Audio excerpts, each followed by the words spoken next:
우리 자로 들어보면서 반갑습니다. 잘 오셨습니다. 반갑습니다. 잘 오셨습니다. 우리가 마가복음이 세 부분으로 나뉘었다는 것은 제가 몇 번 말씀드렸습니다. 첫 번째 챕터에서는 아직도 믿지 못하느냐 그 책망받고 마쳤고요.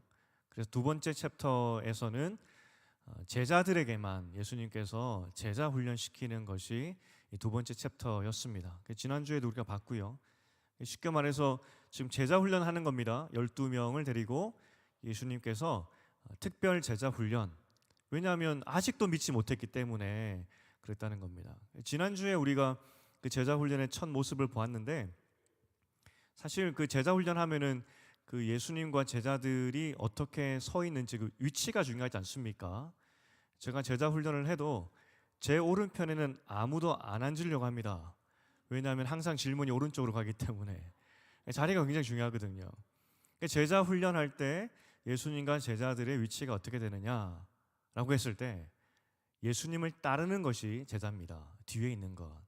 그런데 베드로가 예수님께서 드디어 본격적으로 죽고 부활에 대해서 말씀하시니까 베드로가 어떻게 했죠? 조용히 예수님 불러다가 홍군형 냈습니다. 마치 스승처럼. 위치가 역전된 거죠. 베드로가 스승이 되어서 예수님께 나무라니까 예수께서 뭐라 말씀하셨습니까? 사탄아, 내 뒤로 물러가라. 너는 내 뒤에 서야 된다. 내 앞에 서면 안 된다라고 말씀하셨죠. 그래서 우리 인생에서도 우리가 예수님보다, 주님보다 한 걸음 앞서가기 시작할 때 우리가 사탄적이 되는 겁니다. 우리는 제자인데 예수의 뒤에 따라가야 되는데 우리가 앞서는 순간 베드로가 되는 거죠. 사탄아, 내 뒤로 물러가라. 네 위치를 알라는 겁니다. 하지만 이게 참 조급함이 일어나기 시작할 때 우리 위치를 잡기가 쉽지 않습니다. 조급함이 일어나기 때문에 예수님의 팔을 비틀어서라도 내가 원하는 길을 가고 싶은 것이 우리 모습들이죠. 이제 두 번째 이야기가 제자로서 어떻게 살아가야 되느냐. 예수님 뒤에 따라가야 되는데, 그런데 따라가는 동안에 그냥 가벼운 마음으로 따라가는 것이 아니라 자기를 부인하고 십자가를 지라는 겁니다. 34절을 우리 함께 읽어보겠습니다. 본문 34절입니다. 시작. 누구든지 나를 따라오려거든 자기를 부인하고 자기 십자가를 지고 나를 따를 것이니라. 그렇잖아도 이 신앙생활 하는 것이 쉽지 않은데 나를 부인하고 십자가까지 지라고 합니다. 여러분, 예수님께서 지라는 그 십자가가 뭘까요? 그 십자가. 많은 분들이 물어봐요. 성경에서 말하는 그 십자가가 뭡니까? 라고 이야기를 합니다. 육신의 질병, 가정의 환경, 관계, 직장의 문제, 교회 문제. 좀 더 들어가면은 교회 다니지 않는 내 남편이 내 십자가인가요?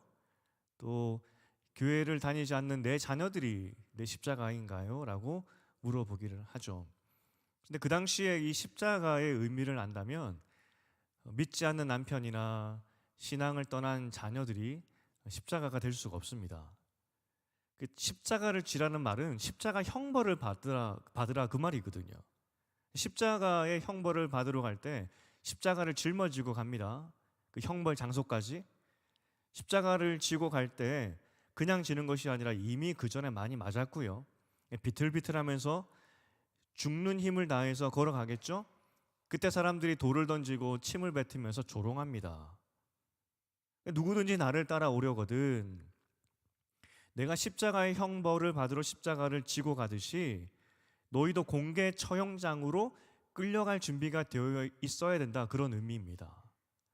그러니까 예수님을 따라가는 제자는 예수님처럼 실제적으로 예수가 십자가를 지고 공개 처형당했던 것처럼 그렇게 십자가를 지라는 겁니다.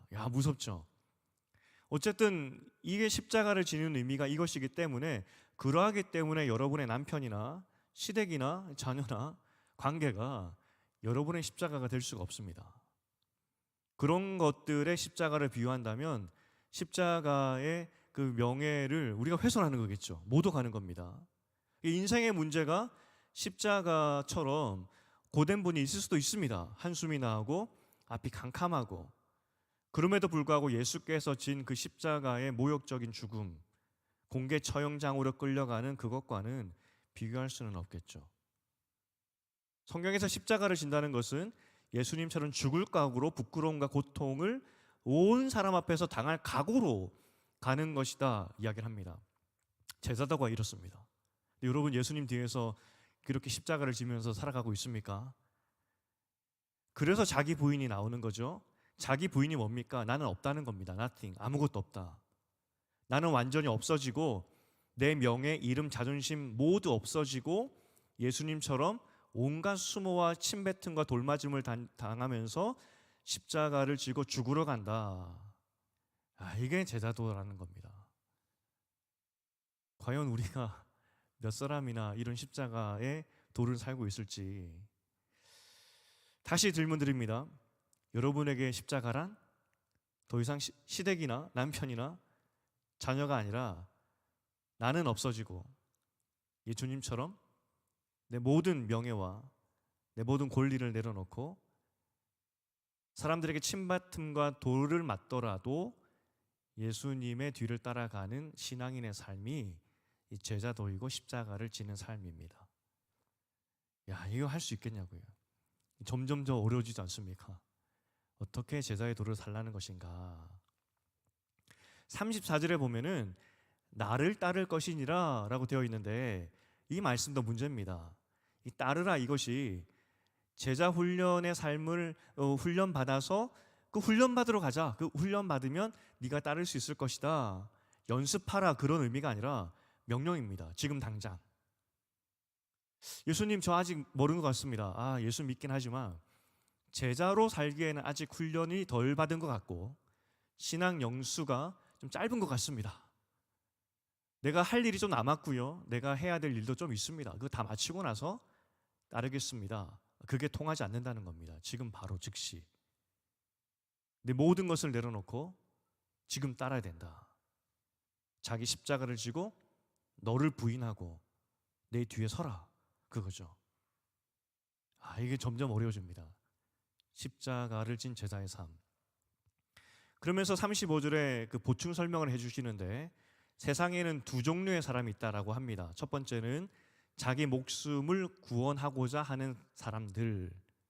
자기 목숨을 위해 사는 겁니다. 나를 위해서. 사람이라면 사실 다 이렇게 사는 거 아니겠습니까? 우리가 오늘도 열심히 일을 했는데 사실 우리 목숨을 위해 산 겁니다. 풍족하게 살기 위해서 좀 더 나으면 좋겠다 하는 마음에서. 두 번째 부류의 사람이 나오는데 죽기까지 예수와 복음을 위해 사는 삶이다라고 이야기를 합니다. 자기 부인. 나는 아무것도 아닙니다. 나는 죽은 자와 같습니다. 둘 중에 하나라고 하는데 사람은 여러분 어디 서 계십니까? 자기 목숨을 위해 사는 사람과 십자가를 따라가는 사람과 이 세상에는 두 종류밖에 없다고 하는데 여러분은 이 둘 중에 어디 서 계십니까? 더 어려워지고 있죠. 이 두 종류의 사람의 그 결과가 완전히 달라지게 되는데 죽기까지 예수와 복음을 위해 산 사람, 십자가를 지는 사람은 살게 되는 것이고 자기 목숨을 위해서 애쓴 사람은 결국 죽는다 그렇게 되어 있습니다. 두 종류의 사람이 있는데 자기를 위해 산 사람은 결국 망하고 자기는 죽어 없어지고 예수와 복음을 위해 산 사람은 산다 그렇게 되어 있죠. 이게 지금 제자도를 설명하는 이 제자의 삶입니다. 먼저 이 십자가의 죽음의 결단에 대해서 약간 부담감을 내려놓고 시작을 좀 해야 될 것 같아요. 지금 첫 번째 독자, 성경을 우리가 볼 때 첫 번째 독자가 누군지를 잘 보고 해석을 해야 된다 말씀드렸죠. 지금 첫 번째 독자가 누구냐면 마가복음을 읽고 있는 사람들은 로마교회 사람들입니다. 로마교회 사람들은 실제적으로 이 네로 황제의 핍박을 눈으로 봤고 또 핍박을 당할 수 있는 그 위험 가운데 있었던 사람들입니다. 순교의 시대죠. 정말로 이들은 예수님의 말 그대로 말처럼 십자가를 지고 죽었던 사람들입니다. 많은 사람들이 예수님처럼 십자가를 짊어지고 가면서 돌 맞음과 침뱉음과 온갖 욕을 다 듣고 십자가에 죽을 수밖에 없었던 시대 사람들이 이 시대 사람들입니다. 여러분이 아무리 나 십자가에 못 박혀 죽고 싶습니다라고 해도 이 시대에 누구도 죽을 수가 없습니다. 왜냐하면 이 말씀 그대로 적용할 수 있는 것은 첫 번째 독자들 뿐이기 때문입니다. 지금 여러분 물론 뭐 핍박이 있는 나라가 있긴 하지만 대한민국 안에서 이렇게 십자가 지고 가면서 돌 맞고 침 맞음 받고 십자가에 달려 죽는 사람 있습니까? 없죠. 지금 이 표현 자체는 사실은 마가복음, 그러니까 로마 교회 성도들 첫 번째 독자 그들에게 주신 하나님 말씀이죠. 너희가 분명히 순교의 그 위기와 순교의 자리에 설 수 있는 그런 어떤 위기의 상황이 올 텐데 피하지 말고 제자라면 나처럼 십자가 지고 돌에 맞고 침뱉음 당하고 욕 먹더라도 십자가에 죽어야 된다. 그래야 산다라고 말씀하셨죠. 정말 우리가 이 말씀을 사실 들었을 때 내가 그 당시에 살면은 이렇게 순교의 자리까지 갈 수 있을까 하는 두려움이 있습니다. 이거는 제가 나중에 한 번 더 설교할 기회가 있으면 한번 말씀드리겠습니다. 제가 여러분 기억나실지 모르겠지만 그 청빙 설교에 냈던 로마서 혹시 기억나십니까? 거기에 이 부분을 제가 해석해 썼습니다. 괜찮습니다. 다시 한번 해드리면 되니까 나중에. 쉽게 결론적으로 말씀드리면 우리는 이 십자가의 죽음, 제자라면 이렇게 죽어야 된다라고 했을 때 굉장한 부담감이 있습니다. 나는 못할 것 같은데. 그런데 여러분 초대교회 성도들은 했습니다. 그들의 신앙이 우리보다 뛰어나서 그랬을까요? 그들이 훨씬 더 우리보다 결단력이 많아서 그랬을까요? 성경은 그렇게 말하지 않습니다. 만약 여러분들이 이 마가복음을 받아든 로마 교회 성도라면은 여러분도 순교했을 겁니다. 예수 믿는 것이 우리의 힘과 우리의 능력이 아니라 하나님의 은혜로 우리가 예수 믿듯이 사실 믿음을 지키는 것, 견고하게 선택하는 것, 성령의 도우심 없으면 아무것도 할 수 없습니다. 그렇기 때문에 우리가 단순히 덮어놓고 이런 고난 때 나는 자신 없습니다라고 하는 것은 성령 하나님과 나를 구원케 하신 그 예수의 능력, 하나님의 능력을 거절하는 겁니다. 어쨌든 이것은 나중에 한번 제가 설교할 기회가 있으면 말씀드리겠습니다. 실제적으로 초대교회 역사에 살았던 사람들은 문자 그대로 십자가를 지고 예수님 뒤에 따라가면서 죽었었습니다. 이게 그들의 삶이었고 그게 증거로 우리가 남아있죠. 그리고 지금 그 증거의 결과로 교회가 있는 거 아니겠습니까? 우리가 이 말씀을 우리는 일상으로 적용해야 됩니다. 여러분 십자가를 지고 돌아다닐 수 없지 않겠습니까? 그럼 예수께서 말씀하신 이 십자가를 지고 가라는 것을 우리에게 일상에 어떻게 적용할 수 있을까? 나를 위한 삶이 아니라 내 생명을 위한 삶이 아니라 십자가를 지고 사는 삶, 21세기에는 어떤 삶을 말하는 것일까? 그걸 알아야 되겠죠. 그래야 이 말씀이 우리 말씀이 되는 것이니까 그렇겠죠. 쉬운 예가 없을까 고민을 하다가 제일 쉬운 구절이 생각났습니다. 마태복음 11장 28절부터 30절 말씀인데 우리 함께 세 구절을 읽어보겠습니다. 시작. 수고하고 무거운 짐진 자들아 다 내게로 오라. 내가 너희를 쉬게 하리라. 나의 마음은 내게 배우라. 그리하면 너희 마음이 쉼을 얻으리니 이는 내 멍에는 쉽고 내 짐은 가벼움이니라 하시니라. 여기에서도 두 종류의 세상 사람들을 설명하고 있습니다. 쉽게 말해서 두 종류의 가방을 맸다고 해야 될까요? 한 부류는 수고하고 무거운 진자들, 큰 가방을 맨 어떤 사람들의 모습 상상해 보십시오. 그게 한 부류의 사람이라면 또 다른 한 부류의 사람이 있는데 멍에를 맨 사람이다 이야기를 합니다. 우리 함께 그림 한번 보여주시겠습니까? 소들이 지는 그 멍에 저게 사람이 매는 건 아니지 않습니까? 수고하고 무거운 짐 진 자들 하면 우리 마음 가운데 얻는 그림이 그려집니다. 어떤 큰 짐보따리 진 사람들, 그 안에는 우리가 살아가야 될 여러 가지 물건들이 있겠죠. 만약에 멀리 여행 가는 사람이라면 식량도 있을 수도 있고 또 쟁반도 있을 수도 있고 뭐 밥을 해 먹을 수 있는 그릇들도 있을 수 있겠죠. 그게 보통 수고하고 무거운 짐진 사람들 모습 아니겠습니까? 근데 그게 일반적인 모습이라고 한다면 전혀 이상한 사람들 한 부류가 있는데 소들이 매는 그 멍에를 맨 사람들이 있다는 겁니다. 이렇게 세상에는 두 종류의 사람이 있다 이야기를 합니다. 예수님이 쥐어진 그 소들에게 쥐어지는 그 멍에를 뒤집어 쓴 사람들이 있다는 것인데, 사실 여러분, 우리는 각자의 인생의 짐을 큰 가방을 놓고 여러 가지 넣게 됩니다. 여러분, 멀리 여행을 한번 떠난다 생각해 보십시오. 많은 것이 필요하겠죠. 이것저것 다 넣을 겁니다. 그리고 그 무거운 짐 가방을 만들고 나서 그 가방을 든 사람은 자기 나름대로의 길을 찾아서 떠나겠죠. 내 눈에 좋은 곳, 좀 더 밝고 빛나는 곳, 복 받을 것 같은 그런 곳을 향해서 우리는 마치 캐리어, 여행 가방을 질질 끌고 가는 사람처럼 끌고 다닐 겁니다.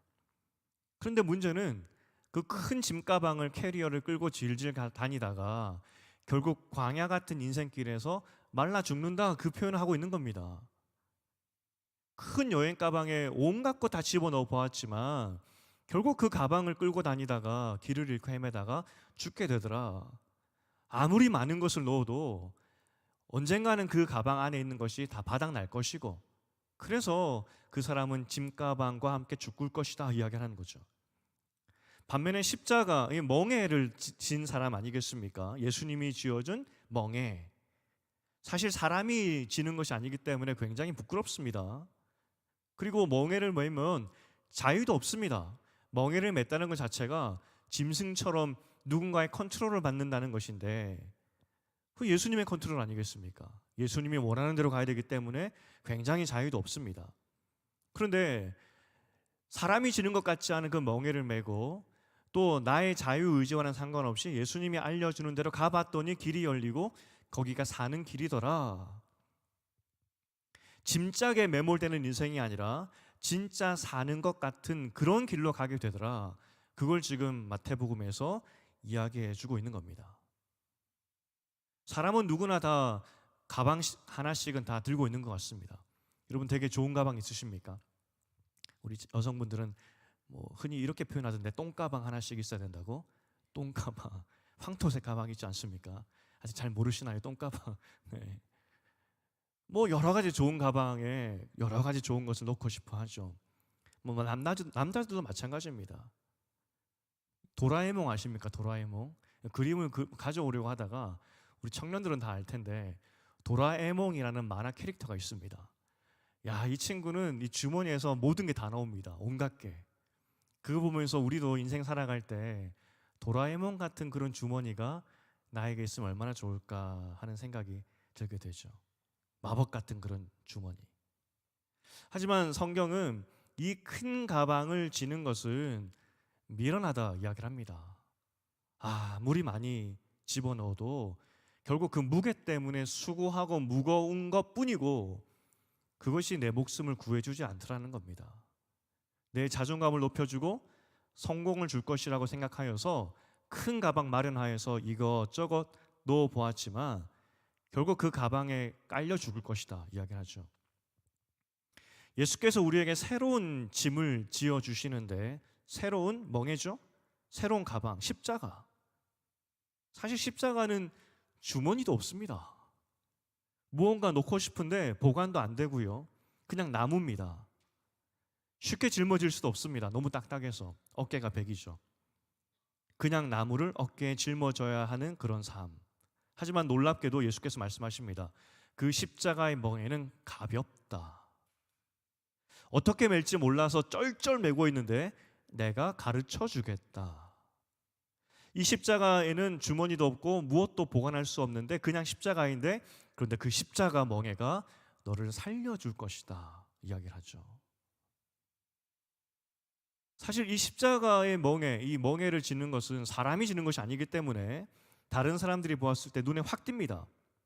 그래서 38절에 보면은 세상은 음란하고 죄가 많다고 하는데, 음란하다는 표현은 하나님이 아닌 것을 섬기는 그런 세상을 표현할 때 쓰는 단어이고요. 죄가 많죠. 그래서 이런 세상에서 십자가를 지고 갈 때 세상 사람들이 이상하게 볼 것이다 이야기를 합니다. 십자가를 지고 가는 것이 부끄러워지는 세상을 너희는 살고 있다 이야기를 합니다.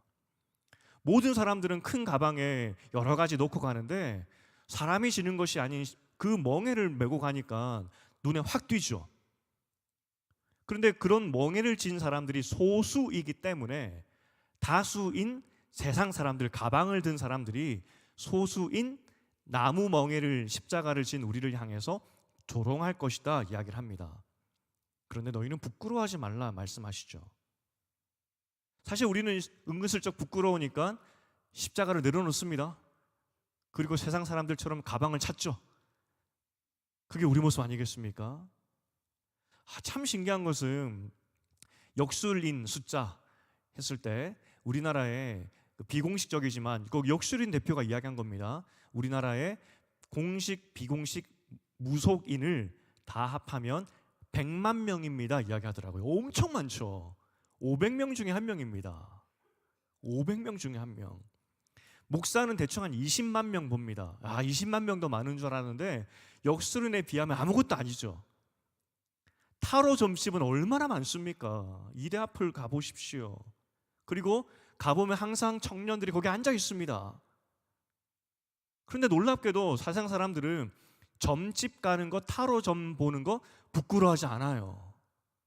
사실 지금 이 시대야말로 과학 시대이고 이성을 신봉하는 시대 아니겠습니까? 그런데 그렇게 똑똑하다는 젊은 사람들이 타로 점집 가서 내 미래를 점치는 것에 대해서 부끄러워하지 않아요.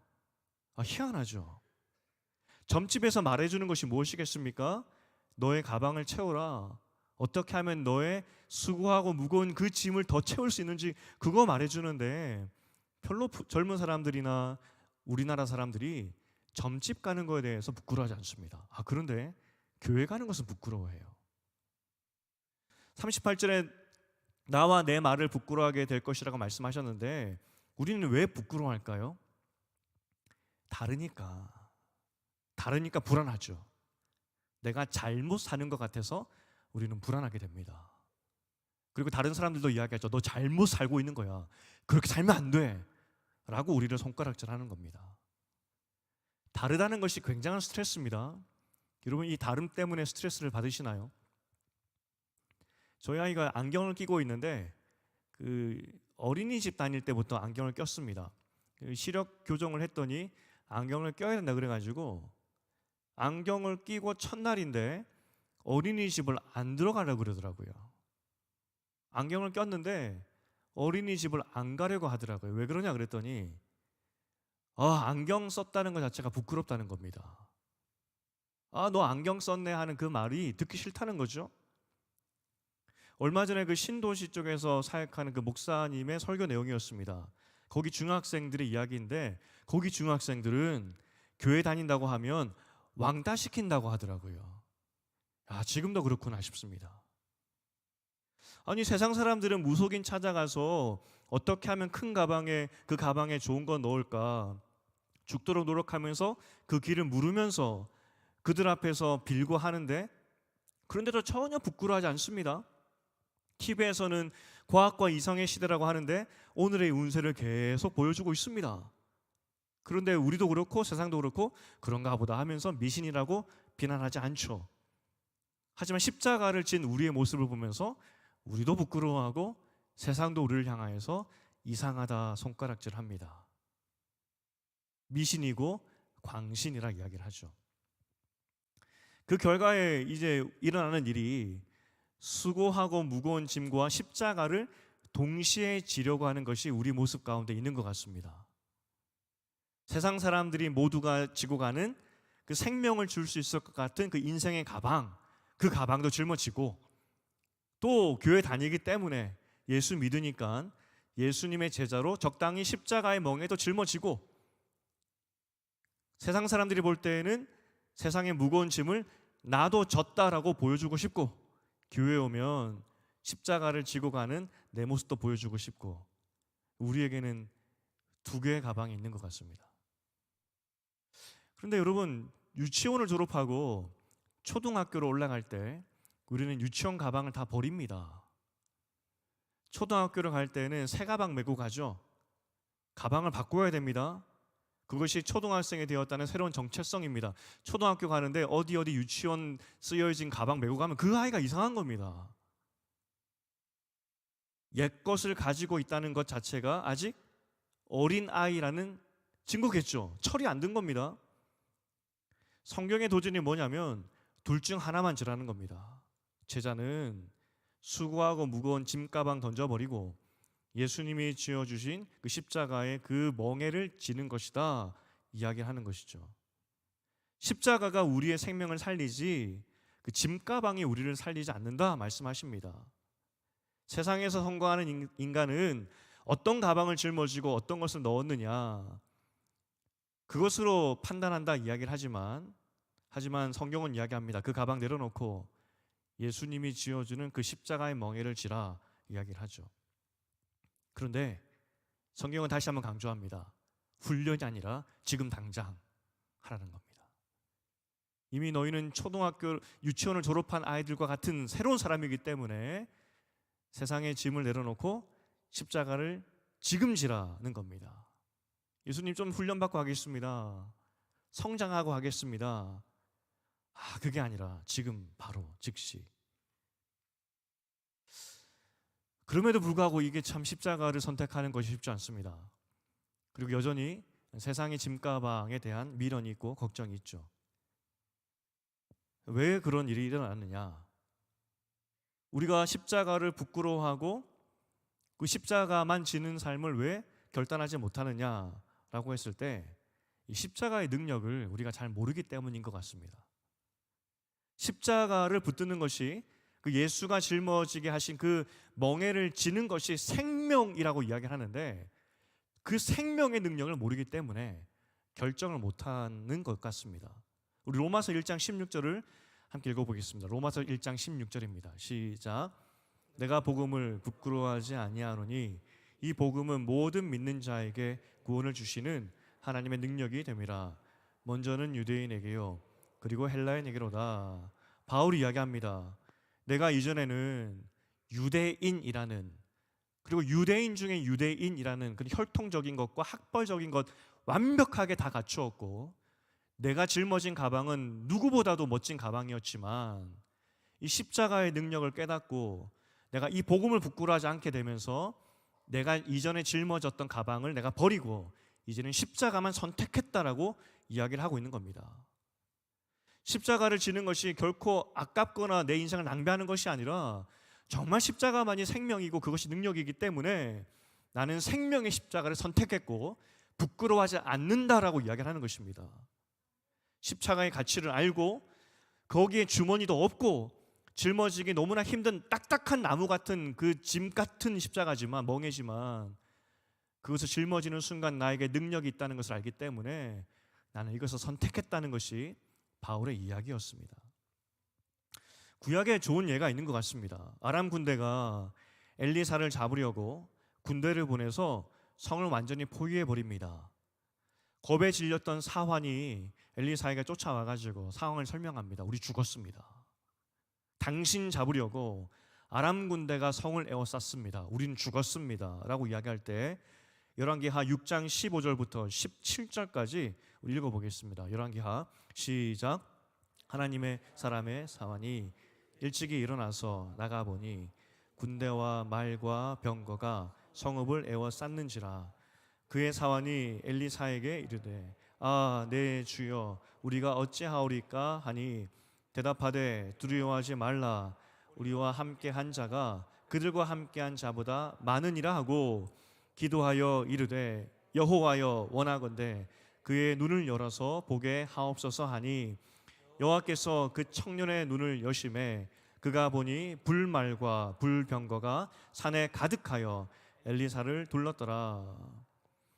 우리가 이 시간 기도하고 간절히 소망해야 될 것이 하나님 제자들처럼 우리는 반쯤만 눈을 떠서 여전히 세상의 짐과 십자가 멍에 사이에 갈팡질팡하고 있는데 오늘 사환의 눈이 열려서 십자가를 진 그의 모습이 어떤 모습으로 바뀌었는지 보았듯이 우리의 모습이 어떤 모습인지 볼 수 있도록 우리 눈을 열어 주시옵소서. 이게 우리 기도 제목이 되어야 된다는 겁니다. 십자가를 진 우리의 모습이 결코 초라하지 않습니다. 세상 사람들은 우리 향해서 너 짊어진 게 그게 뭐야? 너 가방 어디 갔어? 라고 이야기할지 모르겠지만 예수께서 우리에게 짊어지게 하신 그 멍에는 세상 어떤 것보다 강력한 하나님의 멍에라는 겁니다. 그걸 볼 수 있어야 우리는 십자가 지기를 부끄러워하지 않는다는 것입니다. 로마서에서 우리의 형편에 대해 이야기를 합니다. 우리 로마서 8장 36절 37절을 함께 읽어보겠습니다. 로마서 8장 36절 시작. 기록된 바 우리가 종일 주를 위하여 죽임을 당하게 되며 도살당할 양같이 여김을 받았나이다 함과 같으리라. 그러나 이 모든 일에 우리를 사랑하시는 이로 말미암아 우리가 넉넉히 이기느니라. 이게 우리의 정체성이라는 것입니다.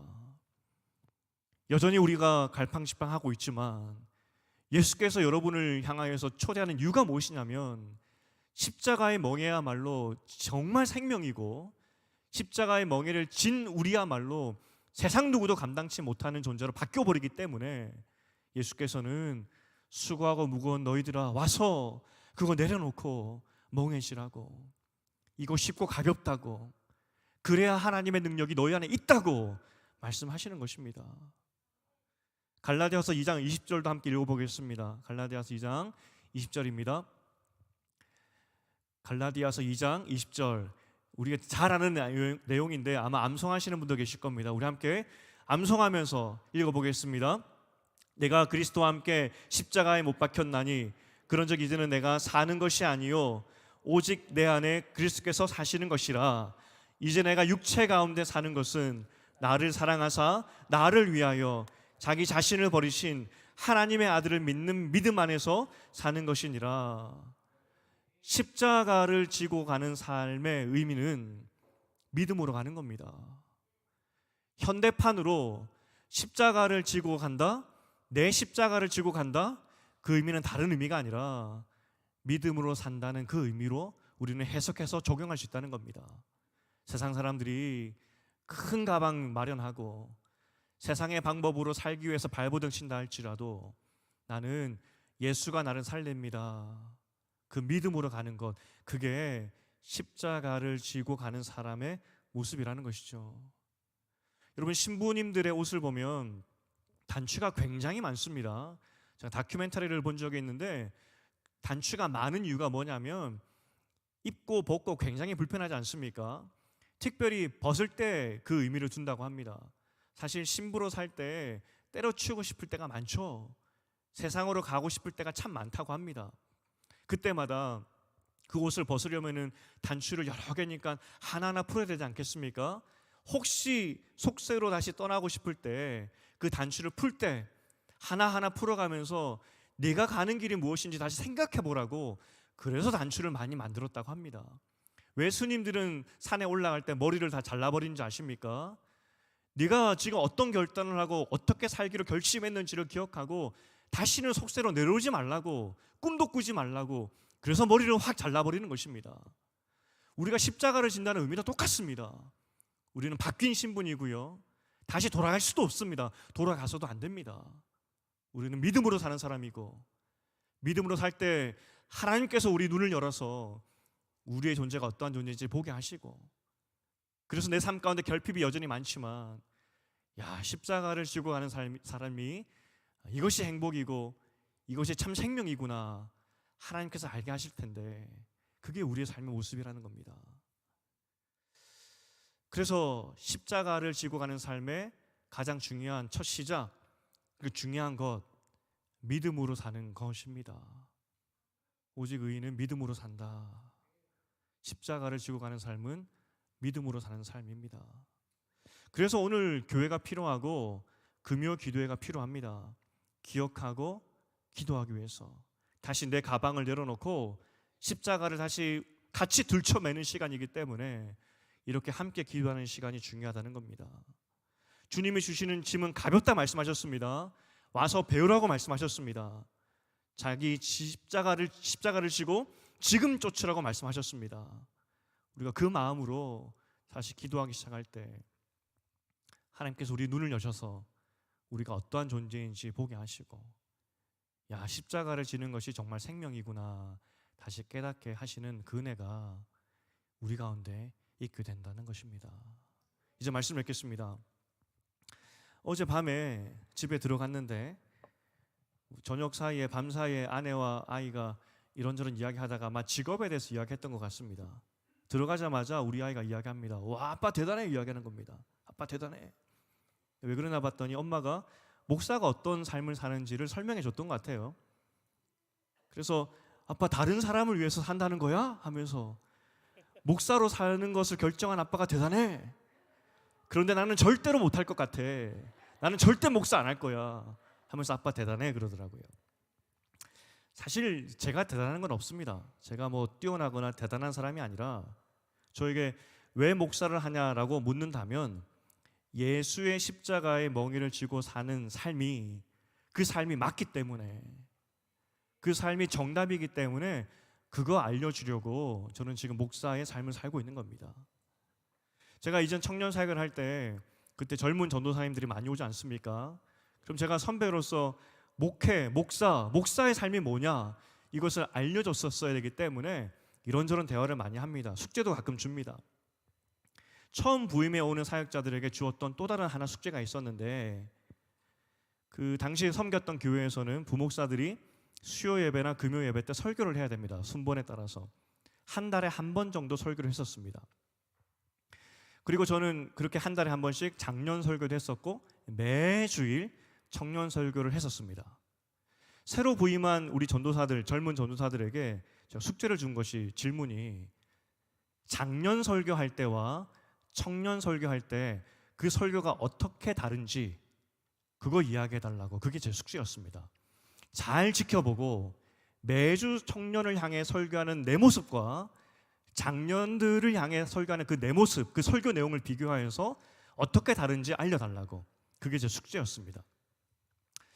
제 의도를 알아차리는 사역자가 가끔 있었습니다. 여러분에게 질문 던지면 힌트를 주면 긴장도로 이야기하겠습니다. 여러분 제가 한 달에 한 번 정도 수요나 금요일 날 장년들, 어른들을 대상으로 설교하는 때와 매주 청년들을 설교할 때 언제 더 제가 긴장할 것 같으십니까? 여러분 생각에 언제 제가 더 긴장할 것 같으십니까? 매주 청년 설교할 때 긴장? 아니면 어른 한 달에 한 번 어른 설교할 때 긴장? 어떤 게 더 긴장할 거라고 생각하십니까? 언제? 한 달에 한 번. 그런데 제가 20명 사역자가 지나갔는데 딱 한 명이 맞췄습니다. 딱 한 명이 맞췄는데 목사님 청년 설교할 때 훨씬 더 긴장하시는 것 같습니다. 이야기하는 겁니다. 청년 설교할 때. 그 맞습니다. 작년 설교는 제가 물론 작년 제자 훈련도 하고 하지만 작년들의 1차적인 목양의 책임은 담임 목사님께 있습니다. 그래서 작년을 잘 몰라요. 제자 훈련하는 분들 빼고는, 혹은 저랑 같이 사역하는 분들 빼고는. 그래서 저는 작년 설교는 쉽습니다. 왜냐하면 정답만 알려주면 됩니다. 여러분 성경에 이런 내용이 있는데 이렇게 하십시오. 이게 성경의 내용입니다. 잘 강해서 정답만 알려주면 됩니다. 그런데 청년 설교는 달라요. 제가 여러분에게 몇 번 말씀드렸죠. 이제 신형교회를 알면 알수록 저는 설교하기 어려워질 거라고. 청년을 알면 알수록, 청년 삶을 알면 알수록 그들의 삶이 보이기 때문에 그들에게 십자가를 지고 그 멍에 같은 십자가를 지고 사는 삶을 살도록 도와줘야 되는데 그게 쉽지 않아요. 매주 제가 가끔 정말 자주 청년들에게 이야기했던 내용들입니다. 이 설교하러 올라올 때 나는 벌벌 떨리는 마음으로 올라온다고. 정말 긴장됩니다. 다른 긴장이 아니라 정말 이 말씀을 통해서 이 청년들이 십자가를 지고 사는 삶을 살게 할 수 있을까? 내가 일주일 동안 기도하며 준비했는데 과연 그렇게 할 수 있을까? 주님 도와주시옵소서. 그 마음으로 올라갑니다. 작년 설교는 정답만 알려드리면 돼요. 하지만 청년은 달랐어요. 여러분도 똑같습니다. 벌써 1년 반이 지나고 횟수로는 이제 3년 차가 들어가지 않습니까? 제가 이 강단에 올라오는 순간 아까 금요일 오늘 설교를 준비하면서 하나님 오늘 내가 긴장했습니까 하나님? 그런 떨린 마음으로 그렇게 내가 설교하러 올라가나요? 그거 물어보고 오늘 설교하러 올라왔습니다. 말씀은 목사가 있는 이유는, 교회가 있는 이유는 예수 십자가 멍에가 생명이고 사실인데 그게 사는 길인데 그렇게 살도록 돕는 곳이 교회이고 목사의 역할이고 교회가 존재하는 이유입니다. 그래서 이걸 설명하는 이 설교의 시간이 저에게는 후들거릴 정도로 긴장이 됩니다. 지금 여러분은 보이지 않겠지만 저는 정말 긴장하며 떨고 있습니다. 다른 것이 아니라 사람이 많아서가 아니라 여러분의 삶을 알고 1차 저의 목양의 대상이고 여러분은 오늘 설교를 통해서 다시 한번 십자가 멍에를 지는 삶으로 결단하게 만들어야 되는데 하나님, 나는 연약합니다. 부족합니다. 도와주시옵소서. 어떻게 안 떨릴 수가 있겠습니까? 여러분 어떻게 살고 계십니까? 혹시 그 가운데 갈팡질팡하고 있지 않습니까? 오늘도 정말 부족하지만 두를 것 떨림으로 이 시대의 십자가를 지는 삶이 어떤 것인지 알려드렸습니다. 예수를 선택하는 것이고 믿음으로 가는 겁니다. 십자가 지고. 세상 사람들은 큰 가방 만들어서 온갖 것 다 집어넣겠지만, 그래서 우리도 그것을 하고 싶고 따라하고 싶은 마음이 있겠지만, 그래도 믿음으로 하나님, 내가 십자가를 선택하겠습니다. 그게 우리의 모습이 되어야 된다고요. 오늘 여러 가지 기도 제목으로 오시지 않았습니까? 여러분 혹시 가방 채우러 오셨습니까? 가방에 좋은 거 많이 넣어달라고 그런 마음으로 오늘 교회 오셨습니까?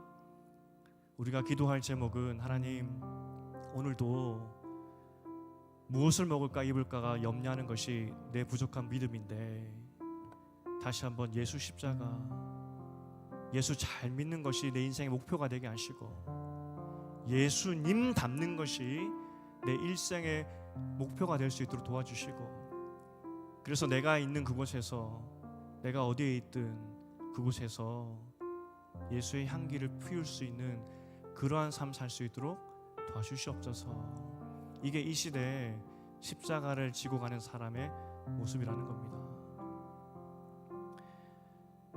지금 함께 찬양으로 고백하고 싶은데, 내 마음의 주를 향한 사랑이라는 찬양입니다. 주님, 십자가의 길 순교자의 삶을 다시 한번 살아보겠습니다. 믿음으로 십자가를 짊어지고 한번 가보겠습니다. 내 가방 채우는 인생이 아니라 예수 닮는 것, 주님을 선택하는 것, 주와 함께 동행하는 것을 선택하며 따라가 보겠습니다. 내 눈이 열려서 내 변화된 신분이 얼마나 강력한 신분으로 바뀌어 있는지 볼 수 있도록 하시고, 오늘 사완의 눈이 열리는 그런 기적이 오늘 이 밤에 일어날 수 있도록 주님 도와주시옵소서. 함께 찬양으로 고백하겠습니다.